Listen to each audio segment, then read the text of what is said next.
Olá, sejam muito bem-vindos à continuação do terceiro capítulo do livro Casamento Blindado. Eu me chamo Fabinéia Faria, sou psicanalista cristã, pastora, esposa e mãe, e estou aqui para acompanhar juntamente com vocês este livro maravilhoso. Peço você que ainda não assistiu os capítulos anteriores, que entra lá no meu canal, @Fabinéia, e assistam. E você que ainda não se inscreveu no meu canal, se inscreva, curte, compartilha e comenta, tá? Desde já eu agradeço vocês. E vamos lá na continuação? O título é Excesso de Bagagem.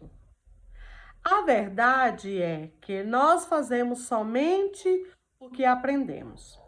Eu não tinha uma referência melhor do que aquela. Você acaba repetindo os erros dos seus pais, pois o comportamento deles, não as palavras, foi a sua escola. Não gostava de ser assim, mas era como se eu estivesse programado para agir, como o meu pai.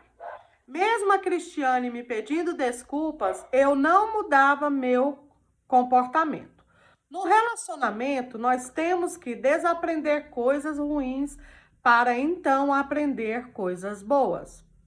Temos que identificar os maus hábitos, aquilo que não funciona e eliminá-los do nosso comportamento, desenvolvendo novos e melhores hábitos. Reconhecer isso é muito doloroso, mas imprescindível para a mudança. Como você pode ver, logo no início do nosso casamento, Cristiane e eu tivemos muitos problemas decorrentes das bagagens que trouxemos conosco. Eu não era uma pessoa tão Eu não era uma má pessoa, tampouco ela. Mas a mistura das nossas bagagens não resultou em algo positivo. Assim acontece em todos os relacionamentos. Todo ser humano traz em si sua bagagem, seu conjunto de princípios, valores, experiências, cultura, visão de mundo, opiniões, hábitos, passado, traumas, influências da família, escola, amigos, sonhos e muito mais. Quando duas pessoas se juntam pelo casamento, a maior parte de seus problemas provém de coisas em suas bagagens, que confiam entre si.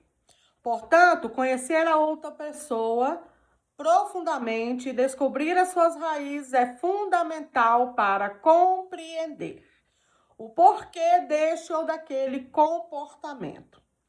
E mais, conhecer e entender a si mesmo. Igualmente essencial, pois isso lhe ajudará a desenvolver maneiras de lidar com suas próprias raízes e assim resolver as diferenças em conflitos. Foi isso que aconteceu comigo e com Cristiane.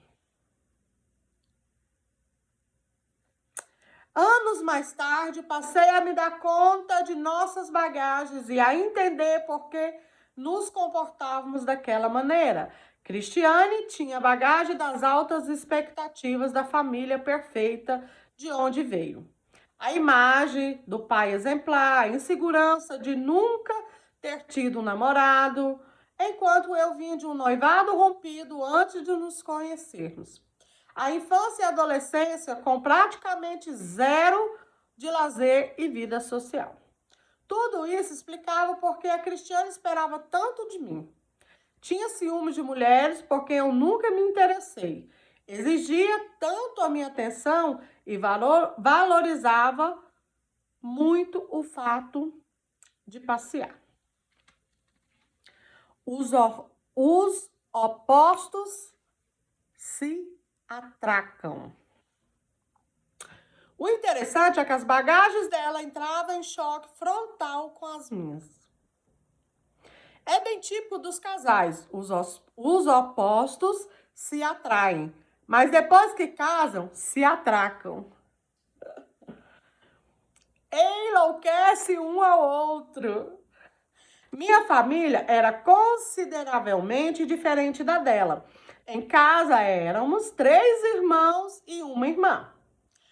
Não tratávamos a pobrezinha assim, como posso dizer, com tanta delicadeza. Éramos brutos. Minha mãe sempre servindo a meu pai e a nós. Raramente exigia algo para si mesma. Vivia para ele e para os filhos. E meu pai, bem, esse já lhe foi como era. O conjunto disso, como pano de fundo, me fazia achar a Cristiane um tanto chata. Exigente demais, pegajosa, que reclamava de barriga cheia, um chiclete no meu cabelo. A imagem de uma mulher forte, gravada em minha mente pelo que conhecia da minha mãe. Uma mulher que aguentava tudo, não ajudava a minha percepção de minha esposa. Daí a minha maneira fria e dura de tratar a Cristiane. Outro pedacinho de minha bagagem. Cresci no meio de mulheres. Tinha irmã, muitas primas, muitas tias, amigas da vizinhança, amiga na escola, amiga na igreja e namoradas aqui e ali. Eu não via nenhuma diferença entre ter amigos e ter amigas. Depois de casado, isso não ajudou a raiz de insegurança na Cristiane, tampouco a minha maneira fria de ser com ela. Daí o ciúme.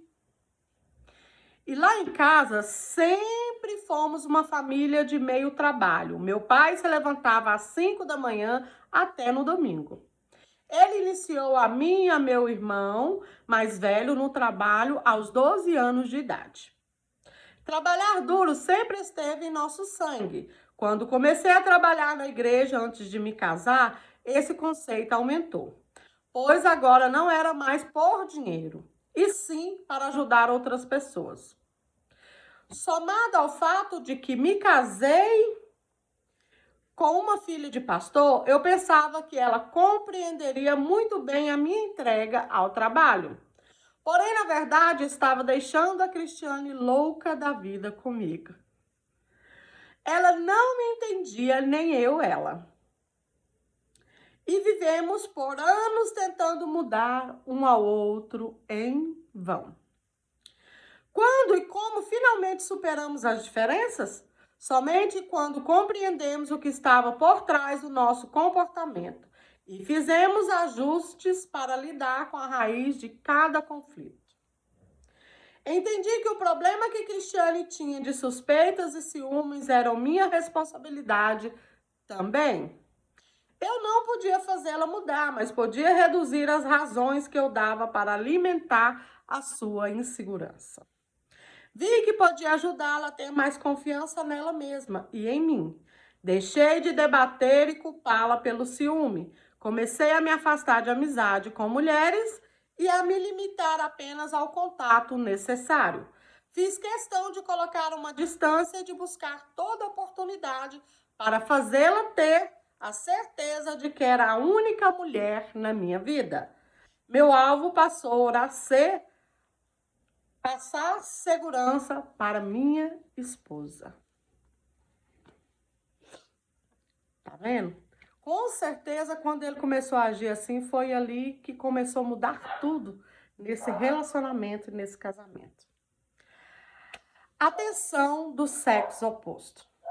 Diga-se de passagem, muitos casais têm dificuldade de tomar essa decisão. Não querem se afastar de amizades que têm influência negativa no casamento. Como regra geral, aprendi que não é aconselhável que o homem casado tenha amigas muito íntimas, nem que a mulher tenha tais amigos. Manter a amizade do sexo oposto muito próxima é brincar com o perigo. Normalmente, resistimos à ideia de que haja algo de errado com isso, porque no fundo gostamos da atenção. Pensamos também que se não temos uma intenção ruim de trair ou nos envolver com outra pessoa, não tem problema. Confiamos demais em nós mesmos. Esquecemos que não controlamos nossos sentimentos nem os da outra pessoa. Por isso, entenda, nenhuma amizade é tão valiosa quanto o seu casamento. Em vez de manter amizades íntimas do sexo oposto, aprenda a fazer do seu parceiro o seu melhor amigo. Isso é muito bom. Atenção.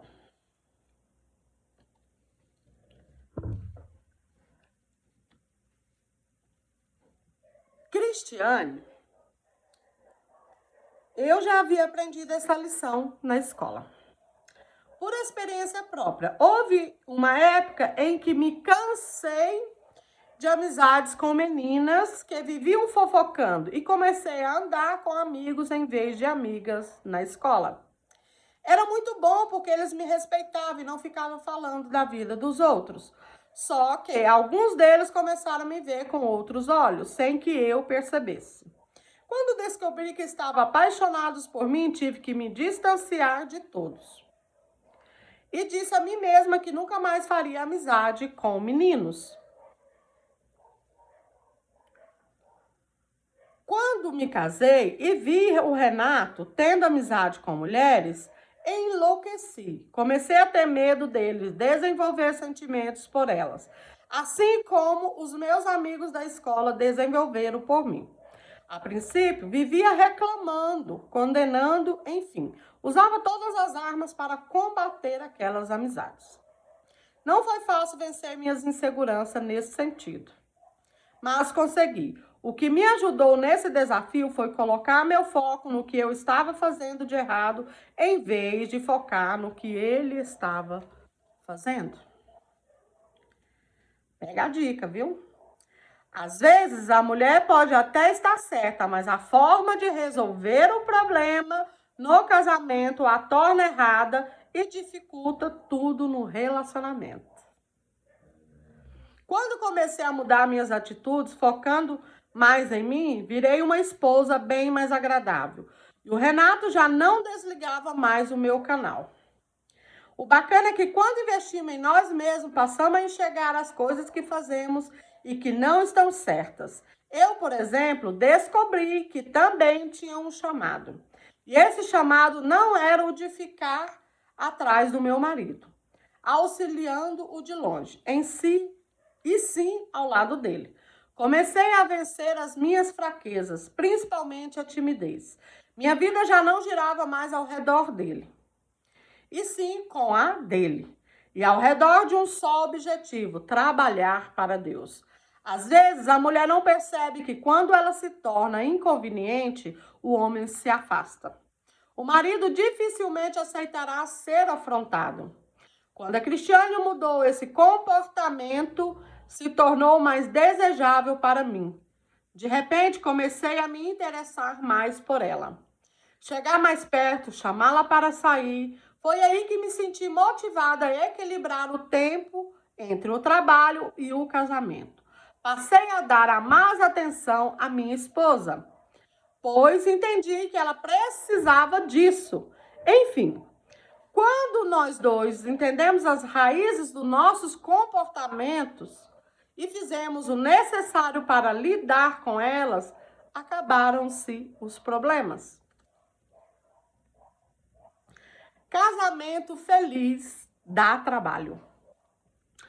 Nós, homens viciados no trabalho, temos que entender que o casamento também é um tipo de trabalho, uma empresa. Se você não trabalhar no seu casamento, inevitavelmente ele irá à falência. Casamentos felizes dão trabalho e não acontece por acaso. Quando você vê um casal que está junto por muitos anos e vivendo bem, saiba que aquele casamento não é fruto da sorte, não é porque foram feitos um para o outro, nem porque combinam bem. Se olharmos mais de perto, vamos verificar que aquele casal trabalha constantemente na manutenção do casamento. Depois de 21 anos de casado, Cristiane e eu continuamos trabalhando, agindo em nosso relacionamento. Um descuido, um pouco de preguiça de fazer algo ou um desleixo sobre algo importante já é o suficiente para probleminhas surgirem. Por isso, nunca negligenciamos este trabalho.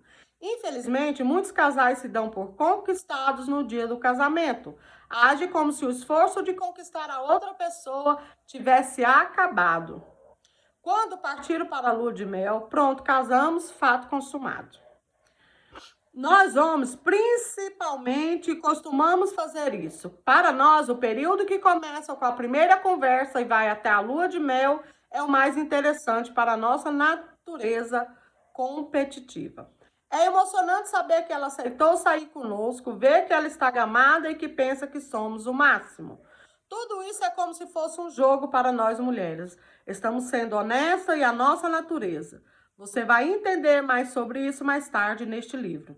Daí, o dia do casamento é como a entrega do troféu. Quando o campeão recebe o troféu, ele o põe lá em uma estante e aquilo ali vira passado. É assim que muitos de nós, homens, fazemos em nossas esposas depois do casamento. Achamos que o jogo acabou, aquele trabalho todo da conquista já está terminado. Temos até o papel para provar a certidão de casamento. Colegas, aqui vai um aviso. O jogo apenas começou. Se pararmos de trabalhar para manter o casamento, perderemos o jogo. Tarefa do dia. Quais os principais itens na sua bagagem e na de seu parceiro que afetam ou poderão afetar o seu relacionamento no futuro? Tire alguns minutos para pensar nos principais acontecimentos que marcaram suas vidas, o que lhes formou o caráter e engendrou os princípios e valores que regem o comportamento de vocês. Essa tarefa requer uma viagem ao passado, meditação cuidadosa e provavelmente uma conversa com seu parceiro para descobrir as respostas dele ou dela.